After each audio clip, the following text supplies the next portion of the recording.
Welcome to the Songwriters Table. I'm Allison Bankston.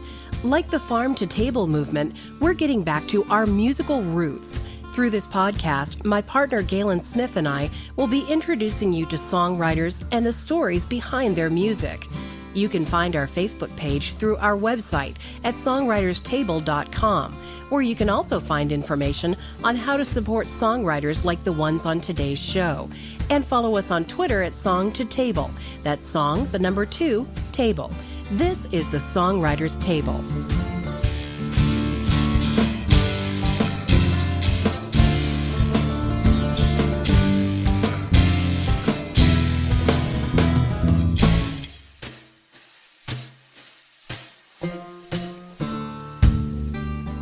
Something incredible happens when musicians come together and create something unique. And that was the case in Bangor, Maine in the summer of 2015, when 5 actors, who are also great musicians, were cast for the production of Ring of Fire at Penobscot Theatre Company. The show, focused on telling the fascinating life story of Johnny Cash, featured 5 players who all portrayed multiple characters in Cash's life, and each of these actors also played several musical instruments. These sort of shows with that kind of varied talent don't come around very often. Ashley Marie Lewis and Jeremy Savelovitz came from New York, and Andrew Crow from North Carolina. Local actors and musicians Galen Smith and Ira Kramer rounded out the cast. Theatrical productions on their own tend to result in lasting ties among actors and others involved in the production. But when you add that other layer of connection, in this case, 5 people who play multiple instruments and also are songwriters, the result was magic. During downtime while preparing for the show, the cast started sharing their original music with each other. And suddenly the spirit of Ring of Fire, all that original music written by Johnny Cash and the way he told stories through his music, seemed to take on new meaning for the group. Out of that shared experience, the Writers' Ring was born, a one-time showcase for the cast of Ring of Fire to share their original music. It was a moving experience for the songwriters and for the people who had the good fortune to enjoy that one-time show. We spoke with the cast about their experiences as songwriters, what inspires them, and what doing that showcase meant to them. Andrew Crow plays a large number of instruments, including guitar, bass, drums, harmonica, piano, and even fiddle.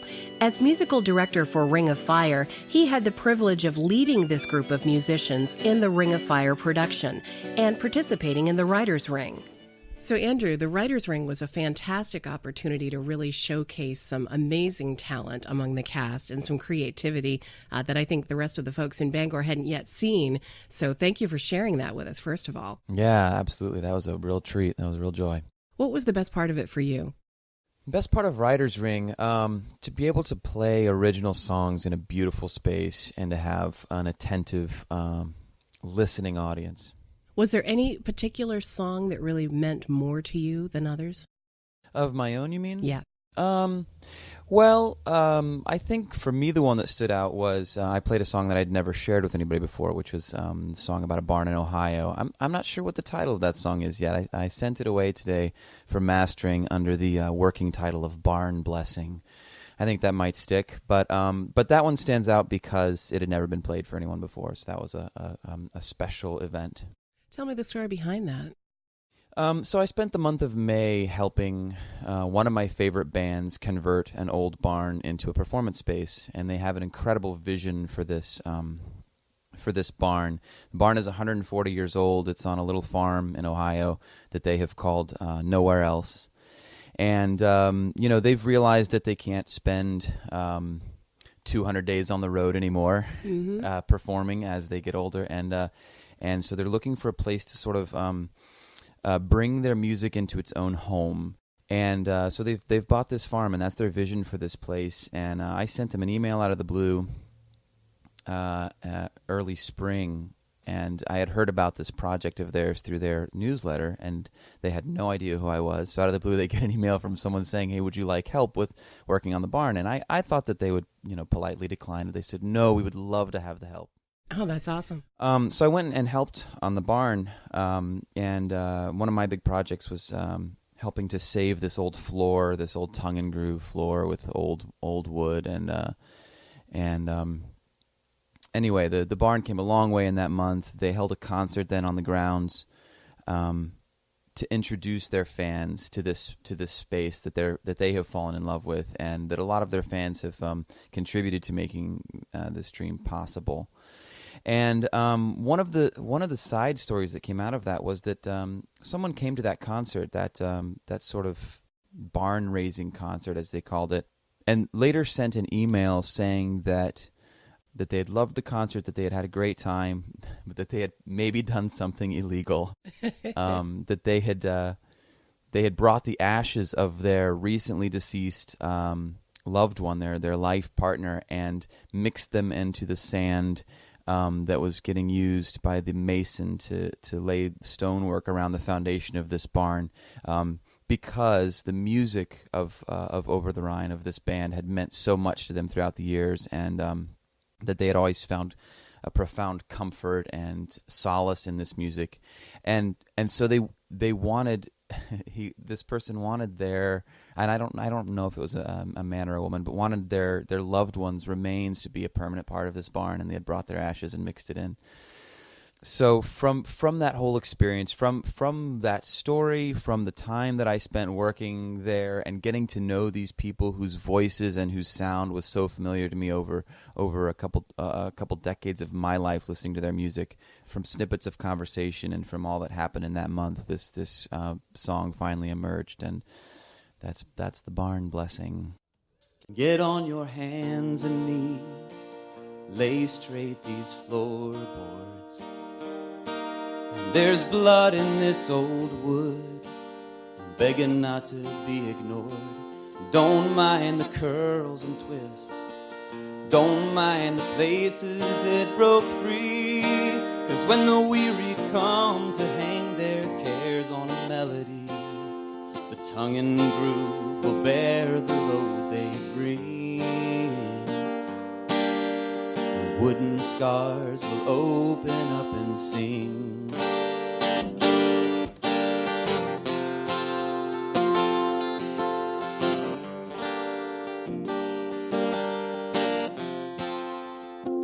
Raise up the old beam, tie in the new one tight. Give the swallows and the Holy Spirit a perch to rest their flight. Don't run the speakers loud, just catch the songs and set them free.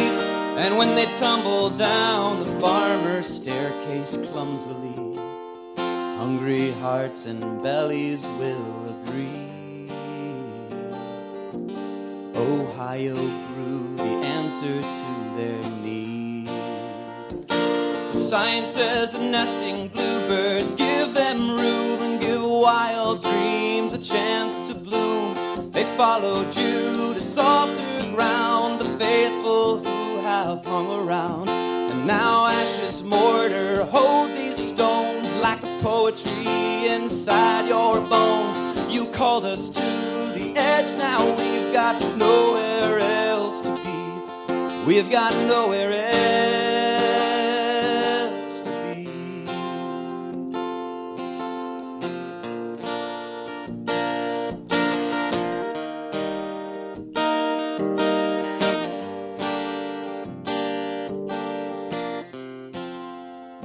Shut down the table saw, bring in the fiddle and guitar, gut-stringed vehicles of song that have brought us safe this far.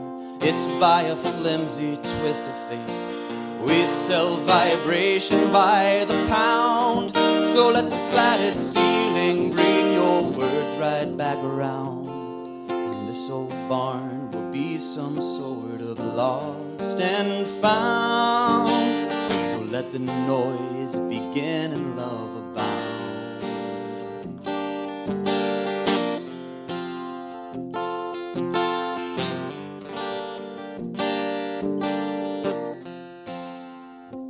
Roll back the sliding door, cast in the sunlight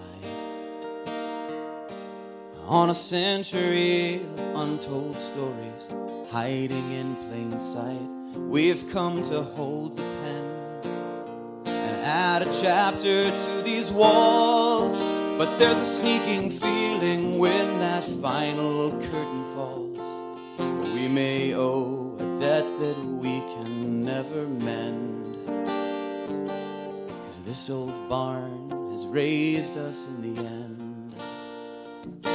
Science says that nesting bluebirds, give them room and give wild dreams a chance to bloom. They've followed you to softer ground, the faithful who have hung around. And now ashes, mortar, hold these stones like poetry inside your bones.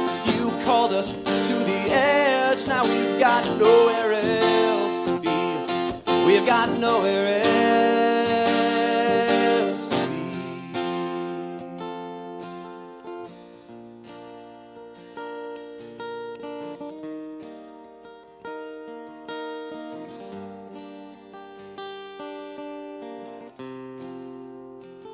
Get on your hands and knees, lay straight these floorboards.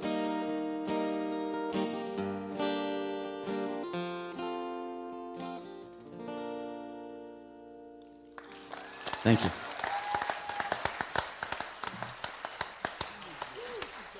Do you find that your music tends to have a bit of a current theme or a particular style in general, or do you write in a lot of different genres and styles? That's a good question. I don't know. I'm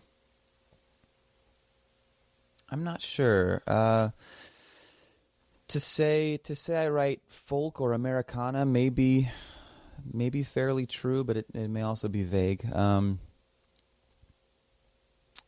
not sure how to answer that question. And maybe not wanting to be in just one genre, wanting to make your own. Certainly not, but I think genre is maybe picking a genre is maybe the listener's job and not the writer's. Occasionally I have specifically set out to write a song in a genre. For example, I have a song called Va Va Va Voom, I think is the title of it, that was specifically written to sound like a 70s pop rock song. But besides that, I think you write the song and then the song dictates what genre it wants to live in, or the musicians that you're playing it with sometimes inform what genre a song is in. I want to hear Va Va Va Voom now. There's not a recording of that one yet, but I'd gladly play it for you at some point. For those who are doing some songwriting on their own right now, maybe not really being heard very much, but really enjoying the process, any advice for them? Sure. First of all, write for yourself. You can't write for anybody else. You can't write for for an imaginary audience. You can't write for who you think might appreciate a song. You write a song for yourself and for what you need to say at that moment in your life and for what you need to express. And the songs that people will then relate to and pick up on and love and cling to may or may not be the ones you think they will. I have songs that have very much surprised me both ways. I've written songs that I thought, oh, this is going to be a hit. People are going to love this song and everybody can relate to this. And it sort of, flies under the radar and nobody really latches onto it. And songs that I've thought were very personal and maybe too specific to a time and a place that I thought maybe wouldn't be relatable to the general audience, have had a very, very strong response. So write for yourself and don't judge your songs until way after they're done, if at all. But just get them on paper and write as an exercise and capture every little idea that comes on a voice recorder or on a pad of paper, and let the songs find their own way before you judge whether you want to let the world have a listen to it.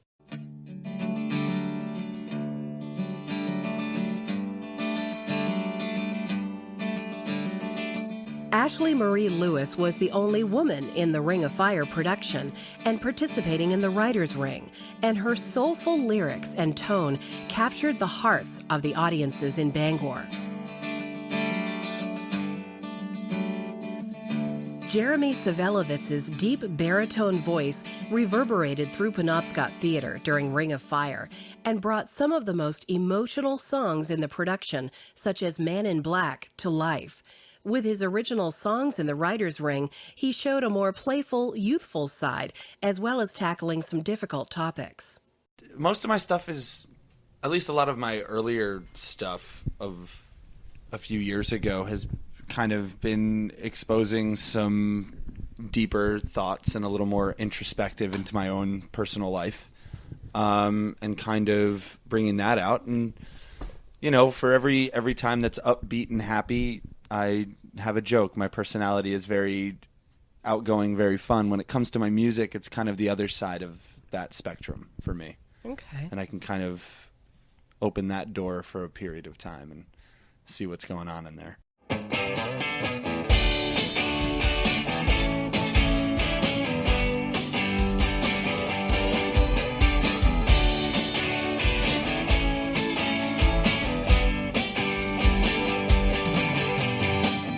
Of 18, drunk again,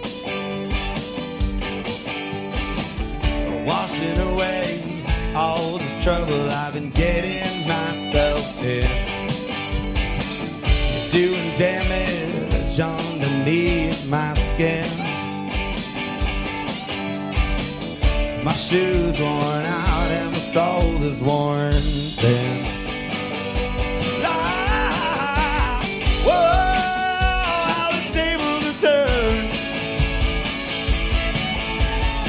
You're passing by in an airstep, but you were never a blur. Guitar in my hand, she never lets me down. Nobody sees me play when I come around. They're telling stories, printing them all over town.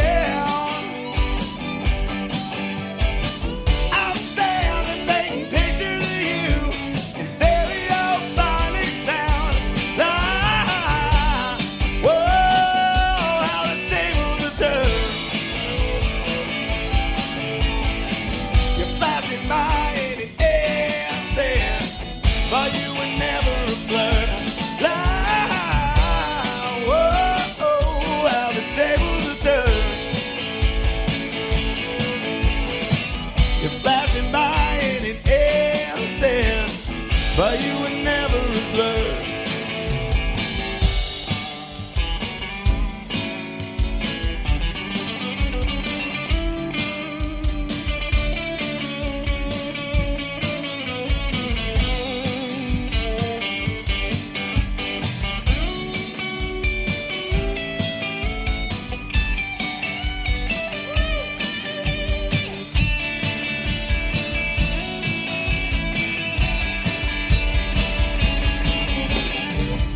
Pint of whiskey, flask of gin,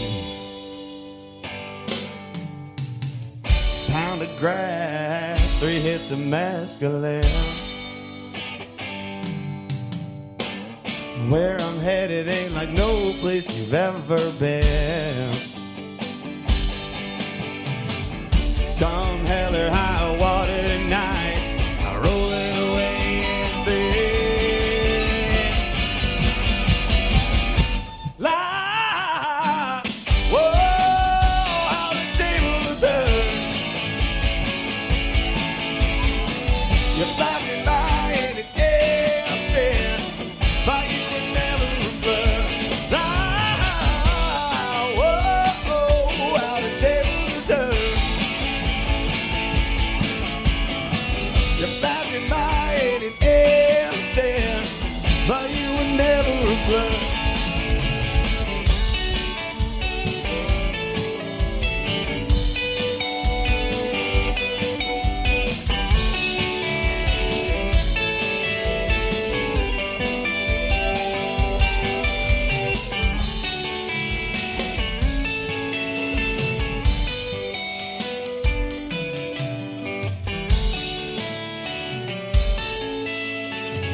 So from a singing perspective, because you're both phenomenal singers, Thank you. I'm just curious about this.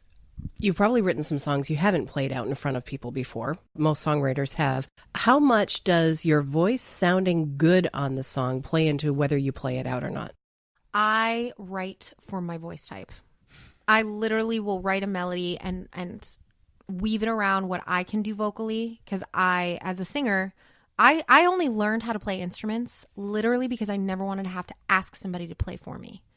That's why I learned how to play a guitar, how to play piano, because I was like, I don't want to ask people. So I showcase the voice always, because that's my wheelhouse. That's how that's where I feel the most comfortable. So I'll write things. Pretty much everything I write is for my voice. So if I don't play it, it's because probably I don't feel the song's very good. Not really because it's like, because if you're writing it for yourself to sing well, hopefully it'll go well. Sure. For me. Yeah. Yeah. How about you, Jeremy? You know, if I feel strongly enough about a song, whether I've written it, 10 minutes before the show or 10 years before it, if it's something I feel strongly about, I'll throw it out there. There's definitely a bunch of open mic nights that I've played that I've gone up and played a song that's partially, written, and I'm just like, well, I'll throw another chorus in or something. My voice has a lot of different qualities to it, and I write for different qualities of my voice. Sure. In certain things. And a lot of my stuff comes from a very passionate place. So it's like, okay, if I'm not really feeling like I'm going to hit that high note, but this is something that I need to say tonight, then I'll say it, and I'll bark it out, or I'll find that other melody line that I had bouncing around and said, well, now's as good a time to try it as any, and keep it really fresh and organic, because every room you play for is going to be different. And I think that's something exciting. Like if someone can listen to it and say, oh man, well, it sounds one way on the record, but the night that I saw him, he played it this way. Mm-hmm. Everyone can have that specific experience. Yeah, experience, exactly. Yeah, nice. So I'm just curious, if you had to, if I could just put a list on the table right now, and I had a magic wand or a genie, and you could collaborate with anyone in the world tomorrow and write a song, famous, not famous, someone who helped you learn, someone who meant something to you musically, or someone who's a superstar, who would you collaborate with? And it's only one person? I'm going to say one or group. Ooh. This is so difficult. That's really hard for me. That's a Oh my That's gosh. a very long list. That is a long If you can't list. pick one, then name one that would mean a lot to you. Mine would definitely be Jeff Tweedy from Wilco. Ooh, and why? Wilco has been I've loved them for so long. I mean, I got into them right around Yankee Hotel Foxtrot. And just really, it was kind of this really unique record that I'd never heard. And I mean, it blew a lot of people away when it came out. And I caught it a couple of years later.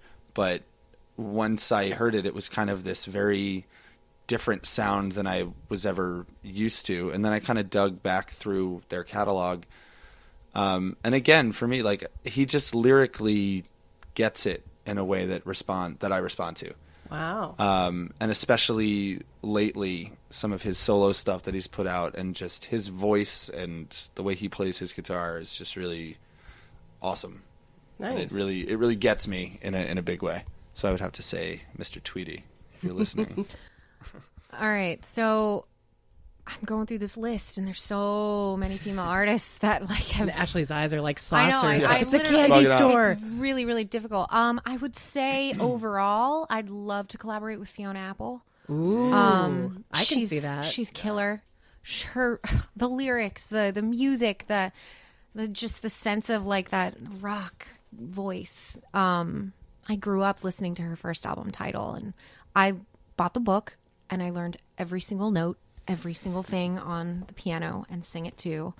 And I got to actually meet her one time, which No was kidding. like Wow. absolutely terrifying for me, because they were like, don't look at her, don't touch her, don't do anything. She doesn't like any of that. So I'm like shaking as I'm meeting this woman, and she's just this beautiful fairy nymph of music and love, and I just adore everything she does. It's so different. It's so interesting. It's kind of weird. It's got a cool beat. I think her and I could come up with some Fiona. I think you and I could do some really good things together if you ever want to. That's awesome. Yeah, she's such a creative mind and very much thinking outside of the box compared to a lot of female songwriters. Yeah, for sure. Fantastic. One last question. Is there any funny story behind one of your songs that you'd like to share? Like something that came about that might be a very entertaining story for people to hear about a song that got written? I'm trying to think, because again, my songs aren't super happy. Yeah, So. mine either. I'm like, well, I could call a few people out specifically, but I'm not going to do that. Oh man, let me run through this gamut real quick. Yeah, I don't know if there's anything in my catalog that would be an entertaining story Or embarrassing for anyone else? Yeah, I don't know. Exactly. It's I'm gonna say no on that one. Well, you know, I got a cool story. Like, I don't know if Cool it's stories entertaining. are good. Yeah. Is that all right? Yeah, let's try a Does that cool count? story. Okay, so originally when I wrote that song, Suicide Note, originally it was called Runaway, and I had these lyrics to it, and I was like, okay, this is my song about running away. My artist friend, I said this at the show too, an artist friend of mine said, hey, I am doing this thing, I'm doing all these postcards from like the 1800s, and whatever's written on the back, it's a little story, just like a little picture. So what I want you to do is I want you to weave a song about this story. So she emailed me this postcard, and it was about this 15-year-old boy. His boss, who wrote a letter to another boss saying, it's pretty cloudy out. The fields are great for picking. I don't know what they said. At the very end, he's like, oh, and by the way, the 15-year-old farmhand boy killed himself.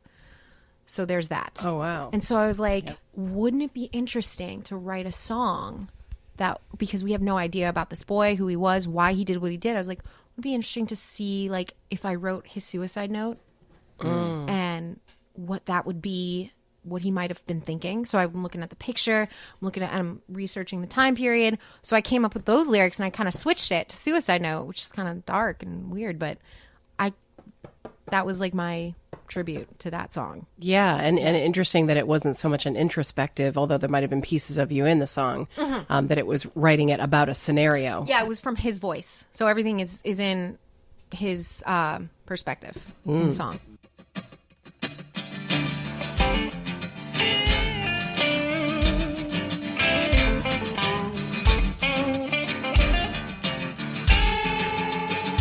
Working all day, light long, and drinking all night. A bottle of whiskey flow to keep open my eyes.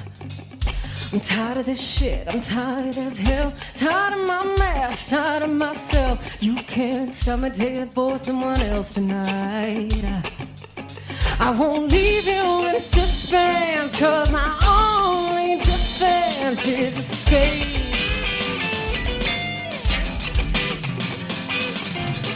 'Cause as I crawl, I try to climb these cell walls.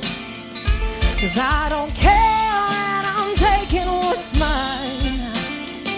As long as I don't ever cross your line.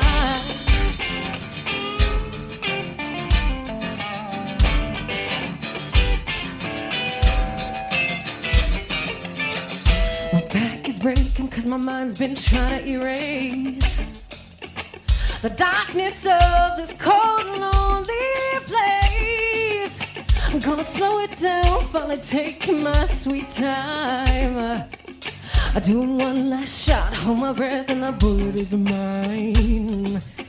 I won't leave you in suspense, 'cause my only defense is escape.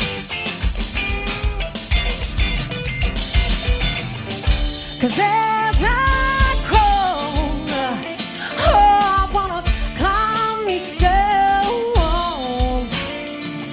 I don't care and I'm taking what's mine. Just leave me alone. I've been through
Thank you.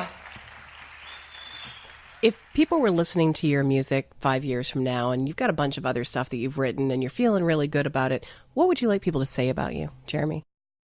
That they like the early stuff too. And that they're still listening 5 years later and that they can't wait to hear what the next record's going to sound like. It's interesting. When I look back at the stuff that I've written, you know, the angsty high school acoustic love song to the crush that I never asked out. And then, you know, college when it's like, okay, yeah, now I'm finally playing with other people and they're giving me different sounds and everything gets a little louder and a little more electric. And then now looking back at it and being on the road and kind of doing all these things, that my catalog at this point, which is a lot of things that a lot of people haven't heard, spans a lot of different genre. And that's something that I've always really enjoyed. And I mean, like, I would love to, I had an idea. I just put out an EP called Devils and Kings. It's a 3-song EP, and I was talking to one of my friends who is a hip-hop producer, and we were talking, and she was like, you could really chop some of this up and try and make a mixtape with some, you know, rapper or something. I was like, do it. You know, I would love to just be that kind of, take the Neil Young approach and really just every record just do something that still has my voice and still has my, you know, perspective, but maybe there's a country album and maybe there's a rock album and then maybe we do a noise rock, you know, bluegrass album. I don't know, anything. But I'm just really, I'm a creative type and I love to just get in the ring with different people and see. So I hope that in 5 years people are still wondering what I'm going to do next. How about you, Ashley? I think I would want people to think of me as, I don't know, a somebody that my music meant something to them. Maybe they connected to a song, they connected to a lyric, something that they connected to resonated with them enough to where it inspired them. I feel like kind of that's why I was put on this planet, to kind of help other people, you know. So I was doing it through music, I'm doing it through acting, all that kind of stuff. So that's the most important thing to me, is that it has affected somebody else and that they can walk away from it and say, like, oh, that was interesting. It made them feel something. Yeah. Well, thank you both for being at the writer's table with me. I appreciate your time today. Thanks so much. Thank you, Alton. Pleasure to be here. The Ring of Fire production at Penobscot Theater and the Writers' Ring Songwriting Showcase are opportunities these musicians will never forget. And the audiences who had the chance to hear this original music will always remember this very unique show. Next on the Songwriters Table, we'll hear from Galen Smith and Ira Kramer, the local boys from this Songwriters Showcase in Bangor. You can find our Facebook page through our website at songwriterstable.com, where you can also find information on how you can support the songwriters on today's show and purchase their music. You can also follow us on Twitter at Song to Table. That's Song, the number 2, Table. Thank you for joining us around the Songwriters Table today. I'm Allison Bankston.